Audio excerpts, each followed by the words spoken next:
Mathrubhumi news പുറത്തുവിട്ട പാതിവില തട്ടിപ്പിന്റെ കാണാപ്പുറങ്ങൾ തേടിയാണ് enforcement directorate ഇറങ്ങിയത്. ആനന്ദ്കുമാറിന്റെ വീട്ടിലും ലാലി വിൻസെന്റിന്റെ ഫ്ളാറ്റിലുമാണ് ഇ.ഡി. സംഘം ആദ്യം എത്തിയത്. അനന്തകൃഷ്ണന്റെ കടവന്ത്രയിലെ ഓഫീസിൽ പുലർച്ചെ തന്നെ ക്രൈംബ്രാഞ്ചും പരിശോധനയ്ക്കെത്തി. എസ്.പിയുടെ നേതൃത്വത്തിലായിരുന്നു പരിശോധന. ഒരു സെർച്ച് നടക്കുന്നുണ്ട്, 2-3 ദിവസമായിട്ട് തുടർന്നുകൊണ്ടിരിക്കുന്നതാണ്. കുറച്ച് കൂടുതലുണ്ട്, അതുകൊണ്ട് സമയം എടുക്കണം, അത്രേ ഉള്ളൂ. ഈ അനന്തകൃഷ്ണന്റെ മൊഴിയുടെ അടിസ്ഥാനത്തിലുള്ള പരിശോധനയാണ്. അല്ലല്ല, ഇത് അതിനു മുമ്പേ തുടങ്ങിയതാണ്.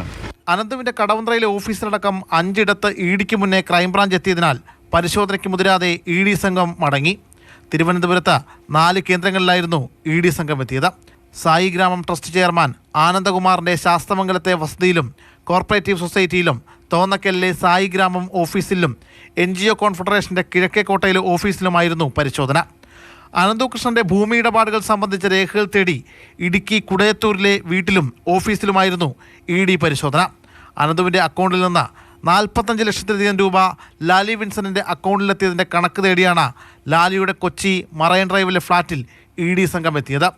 3 വർഷക്കാലത്തെ സേവനത്തിന് വാങ്ങിയ പണമെന്നായിരുന്നു ലാലി വിൻസെന്റിന്റെ മറുപടി. 3 സ്ഥാപനങ്ങളിൽ നിന്ന് കഴിഞ്ഞ 3 വർഷത്തെ ജോലിക്ക് കിട്ടിയതാണ്. അത് 47,04,500 രൂപയുണ്ട്. ആ 47,00,000 4,500 രൂപയ്ക്ക് ഞാൻ വിശദീകരണം കൊടുത്തു. അനന്തകൃഷ്ണൻ തന്റെ കക്ഷിയായി ഇരിക്കുന്നിടത്തോളം കാലം തള്ളിപ്പറയില്ല എന്നും ലാലി വ്യക്തമാക്കി. അയാൾ എൻ്റെ കക്ഷിയായിരിക്കുന്ന കാലത്തോളം ഞാൻ കക്ഷിയെ തള്ളിപ്പറയുന്നത് ശരിയല്ല. കക്ഷിയല്ലാത്തൊരു കാലമുണ്ടായാൽ എനിക്ക് ഉത്തരം പറയേണ്ടിയും വരില്ല. എന്നെ പറ്റിച്ചിട്ടില്ല, എന്നോട് സിൻസിയറായിരുന്നു.